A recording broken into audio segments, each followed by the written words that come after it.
Look at me when I'm talking to you. We can't keep doing this.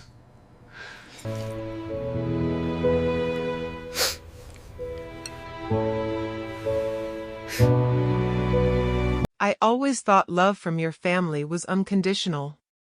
I was wrong. Ever since I could remember, I had been invisible in my own home. Every smile, every praise, every ounce of attention seemed reserved for my younger brother, Aaron. He was charming, quick to laugh, the kind of boy who could make anyone forget they were mad. I, on the other hand, worked in silence, studied in solitude, sacrificed my little joys, hoping that one day someone would notice.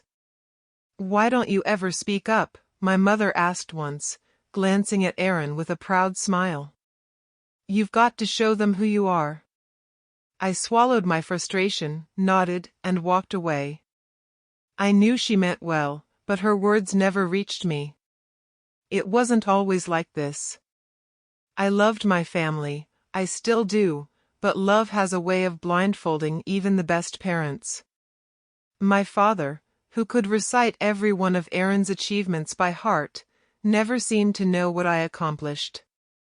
My mother hugged me, yes, but only after noticing Aaron's glowing accomplishments. I felt like a ghost in my own life, fading while he shined. The breaking point came last summer. I had spent months helping Aaron with his science project, countless late nights, corrections, and ideas. I believed in him, poured my energy into his success, because I thought family meant lifting each other up. But when the awards ceremony came, it was all his name in lights. The principal praised Aaron for his innovative approach, never mentioning me. I felt something inside me snap. Sitting in the audience, clapping mechanically while he beamed, I realized something terrifying: my family didn't see me. My blood, my effort, my sacrifices, all invisible. I looked at him, this boy I had raised with my own hands, and a wave of bitterness hit me. "Thanks, bro, couldn't have done it without you," he whispered later, flashing that arrogant grin that made people forgive his flaws. I smiled faintly, hiding the storm inside. But I knew I couldn't stay. That night, I packed a small bag. I didn't tell them. I didn't argue or plead for recognition. I just left, stepping into the cool night, my heart heavy but my resolve firm. I felt like I had lost everything, yet gained something priceless, the choice to rise on my own. I didn't know where I would go or what I would become, but I knew one thing: I would never let anyone define my worth again. Not my family, not my brother, not anyone. The streets were quiet, the world waiting beyond, and for the first time, I felt the thrill of freedom tangled with the sting of betrayal. Leaving home felt like stepping into a void. The city's lights burned cold and indifferent, but at least here, no one would ignore me. No one would take my work and hand the credit to someone else. At least, that's what I told myself as I walked down empty streets, dragging my small bag behind me. I found a tiny apartment that smelled of dust and old paint. Not much, but it was mine. Mine to claim, mine to fill with my own rules, my own life. The loneliness hit me like a punch, but I welcomed it. It was honest. No more fake smiles, no more invisible sacrifices. And then I met her. Her name was Selena. She worked at the cafe I stumbled into, wiping the counter with a precision I envied. Her eyes, sharp, calculating, followed everything around her. Not the warm, sparkling kind you see in novels, but the kind that notices weaknesses, opportunities, angles. I should have been cautious. I wasn't. "You're new here, right?" she asked, voice smooth, teasing just enough to make me self-conscious.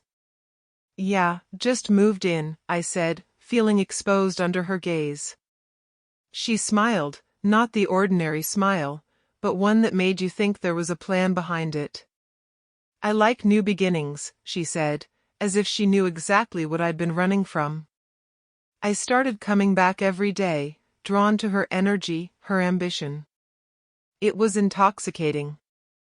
I wanted to be seen, and in her presence, I felt like I mattered. But even then, something flickered at the back of my mind, a warning. I couldn't tell if it was instinct or just fear of being hurt again. Selena had dreams bigger than this city, bigger than any of us. And I, desperate to prove myself, wanted to be part of it. I didn't notice the first cracks, the subtle hints that her loyalty was to her ambition first, and anything else second. I told her about my brother, my family, how I'd been invisible all my life. She listened, nodding, her expression sympathetic. But I couldn't know that her interest wasn't pity, it was opportunity. "I'll make sure no one ever overlooks you again," she said one evening, her eyes glinting with determination. I wanted to believe her. I clung to that promise. I wanted someone to see me, to believe in me, to fight alongside me. But looking back, I should have remembered one thing: ambition can be as dangerous as betrayal. And Selena's ambition was about to become my world's next test. I thought I had finally found someone who believed in me. Selena. Every time I saw her, she made me feel like I mattered, that my efforts, my ideas, my dreams weren't invisible anymore. I trusted her, maybe too much. It started small. She suggested I pitch my designs to her contacts, people who could see my potential. I poured hours into perfecting everything, sleepless nights, sketches scattered across the apartment floor, coffee stains on every paper. I was proud, excited even. "You'll crush it tomorrow," Selena said, smiling as she traced a finger over one of my drawings. Her touch was casual, but it made my chest tighten. "I believe in you. More than anyone else will." The next day, I arrived early, nervous but ready. I expected applause, recognition, maybe even an offer. Instead, I walked into a room buzzing with people I barely knew. And there she was, presenting my designs as her own. "Selena, wait," I started, but the room's attention was on her, her charm lighting up the space. Everyone was nodding, impressed, praising her vision, her creativity. I wanted to scream, but my voice caught somewhere in my throat. When she finally looked at me, her smile didn't falter. "Thanks for trusting me," she said. "Couldn't have done it without your input. Couldn't have done it without my blood, sweat, and nights I didn't sleep." But she made sure no one would know that. I left the room, stomach twisting with betrayal. My hands shook. How could I have been so blind again? How could I trust someone, only to be erased from my own work? That night, I confronted her in our apartment. "Why?" I whispered, voice raw. "Why take what's mine?" She didn't hesitate. Her eyes were sharp, almost cold. "I'm doing what I need to survive," she said. "I'm not your enemy. But if you want to rise, you'll have to learn that sometimes the world doesn't reward honesty." Her words cut deeper than I could imagine. I realized then that ambition had many faces, some kind, some ruthless. Selena's was ruthless. I felt the familiar ache I thought I had left behind with my family, the feeling of being invisible, discarded, betrayed. But this time, I refused to break completely. My anger sparked something new, determination. If she wanted to play with fire, fine. But I would not be burned. I spent the night pacing, mind racing. I vowed silently, I would rise. I would prove her wrong, and the world would see me. This betrayal wouldn't destroy me, it would forge me. I couldn't stay in that apartment with her smiling at me like nothing had happened. Every glance, every word from Selena reminded me of her betrayal, and I realized something. I couldn't rely on anyone else to make me visible. Not her, not my family. Only I could. I started small. I picked up odd jobs, networked wherever I could, and learned everything I'd ignored while hiding in the shadows of Aaron and Selena. I was relentless. Nights blurred into mornings, but every sacrifice made me feel a little stronger, a little sharper. I was building something, even if it was invisible to everyone else for now. One evening, Liam, a former colleague of mine, spotted me hunched over my laptop in a cramped cafe. "You're still here?" he asked, eyebrows raised. "Yeah," I muttered, rubbing my tired eyes. "Trying to figure things out." He looked at me like he saw through the exhaustion, the bitterness, the fire burning under it all. "You've got talent, you know. Wasted it on the wrong people." I wanted to argue, to tell him I was fine, but something in his voice stirred something inside me. He didn't see the betrayed, broken version of me, he saw potential. And that was exactly what I needed. We started working together on small projects. He opened doors, connected me to people I'd never met, offered advice, but never pity. And for the first time since leaving home, I felt a spark of hope. But every night, Selena's betrayal haunted me. I remembered her smile, her smooth words, the way she made my blood, sweat, and nights of work feel worthless. And it fueled me. Every success, every tiny victory, I tasted it twice, once for myself, once to prove to her that I was more than a pawn in her game. I realized revenge wasn't just about hurting someone else, it was about reclaiming your own power. And I intended to rise so high that no one could ignore me again. By the end of the month, I had begun to feel it, a shift inside me. The ache of betrayal was still there, but it had changed. It was no longer pain that crippled me, it was fire that drove me forward. Selena had underestimated me, just like everyone else. And soon, she would realize that the boy she thought she could manipulate was becoming a man she couldn't ignore. It started quietly. I didn't storm into Selena's life with anger or accusations. No, that would have been too obvious. I learned something from betrayal. The most dangerous moves are the ones no one sees coming. I began attending events she frequented, networking with people she relied on. I didn't boast. I listened, observed, and planted seeds, subtle reminders of my skill, my ideas, my worth. Every connection I made, every compliment I earned, chipped away at the illusion that she controlled everything. One evening, at a small industry mixer, I ran into Daniel, my childhood friend, who had always believed in me. "You're different," he said, eyeing me carefully. "Not broken. You're sharper." "I had to be," I replied, sipping my drink. "People like Selena, they don't just step aside." He laughed softly, shaking his head. "You're playing a dangerous game, man." "Maybe," I said.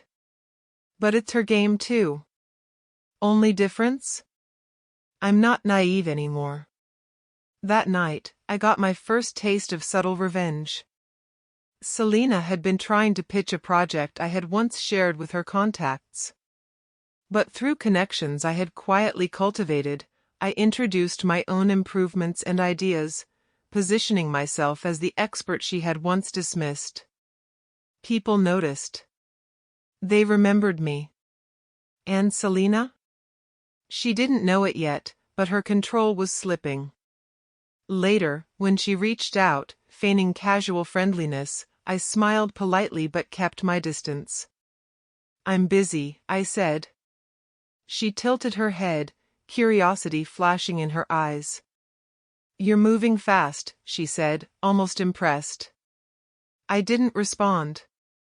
Instead, I let my silence speak. For the first time, I felt the power shift. I was no longer just reacting, I was driving the course of events. That night, I returned to my apartment, exhausted but alive in a way I hadn't felt before. Betrayal had become fuel, and for the first time, I felt like the man who would no longer be invisible, by anyone's standards. The path ahead was long, and Selena would soon realize that she had underestimated the boy she once erased. And I intended to make sure she felt every ounce of the consequences of her ambition. I saw her before she saw me. Selena, in her perfectly tailored dress, laughing at something I couldn't hear, surrounded by people who still believed she was untouchable. But this time, I wasn't invisible. I stepped forward, and the room seemed to notice me differently. People who once ignored me now glanced with curiosity, recognition, even respect. Selena's eyes flicked to mine, and for the first time, her smile faltered, just slightly, but it was enough. "You look different," she said when I finally reached her, her tone casual, but her eyes sharp, calculating. "I feel different," I replied, matching her gaze evenly. "It's amazing what happens when people stop taking you for granted." Her laugh was too quick, forced. "You've changed. I'll give you that." "Yes," I said quietly, letting the tension settle between us. "And you? Have you changed too? Or still the same?" Her eyes narrowed, the charm slipping just for a moment. She had relied on being the center of attention, on everyone forgetting who I was. That power was gone. She realized it, even if she wouldn't admit it. I didn't need to speak further. The subtle shifts I had orchestrated, the contacts, the small victories, the recognition, spoke louder than words. People were watching. She was no longer untouchable. Later, I stepped outside for air, letting the adrenaline fade. The anger I had carried for months had morphed into something sharper, clarity. Selena wasn't my enemy anymore, she was a test. A mirror showing me how far I could rise, how clever I could be. And I had risen. Quietly. Strategically. Watching her falter just slightly under the weight of what I had built, it wasn't cruel. It was justice. I realized something then: revenge wasn't about destruction. It was about balance. About proving that I would never again be a ghost in someone else's story. Selena had left me no choice but to claim my own narrative. And I was just getting started. I watched from the sidelines, quietly, as her carefully constructed world began to wobble. Selena's charm could no longer shield her. Invitations she once counted on started to fade, her ideas dismissed in meetings, her confidence replaced by subtle doubt. The whispers followed her everywhere, the kind that made people second-guess every compliment she offered. It didn't feel like victory, not yet. It felt right. Natural. She had built her empire on ambition and manipulation, and the cracks were appearing in ways she couldn't control. One evening, I ran into Daniel at a small cafe. He grinned knowingly. "You've been letting her fall without touching her," he said. "That's the point," I replied, watching him nod in agreement. "Let karma do its work. I don't need to destroy her. She's doing that herself." I still thought of her sometimes, Selena, smiling, ambitious, ruthless, but the bitterness had shifted into something colder, sharper. I didn't need to gloat. I only needed to move forward. Even so, her eyes found mine at the occasional event. I could see the flash of recognition, of panic beneath the surface, even if she pretended otherwise. She realized that I had outgrown her influence. Every success I quietly achieved, every connection I built, made her shrinking world more evident. "Funny, isn't it?" Daniel said later, sipping his coffee. "The person who hurt you the most can't even see you winning." I smiled faintly. "Not funny. Just justice. It was the first time I felt true closure, even in small measure. I had reclaimed myself. She hadn't noticed me vanish, now she noticed me standing taller, sharper, untouchable in ways she had never imagined. The lesson was clear: ambition without conscience collapses eventually. And I had learned something else too: true strength isn't just revenge. It's surviving, growing, and letting the world realign itself while you rise quietly. I left the cafe that night feeling lighter, stronger, ready for the next steps. Selena would always be part of my past, but she no longer defined my future. I was no longer the boy who was invisible. I was the man who controlled his own story. The night of the gala arrived, glittering and loud, full of people who once adored her. I walked in, calm, composed, every step measured.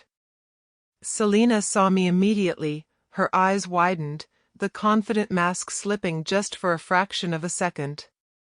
"You made it," she said, voice tight, trying to sound casual. "Yes," I replied, letting a small, controlled smile curve my lips. "And I see you're still ambitious." Her smile faltered, almost imperceptibly.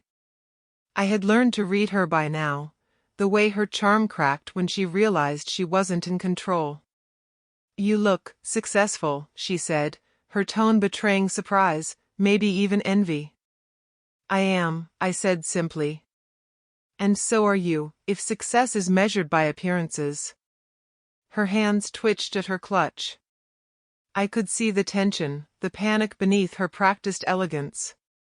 This was the moment I had been waiting for, not revenge through words or confrontation, but through truth. She had created her empire on manipulation and charm, and I had built mine on resilience, skill, and integrity. "I underestimated you," she whispered, almost to herself. "You did," I said, voice steady, letting it land between us. "And that was your mistake. Not mine."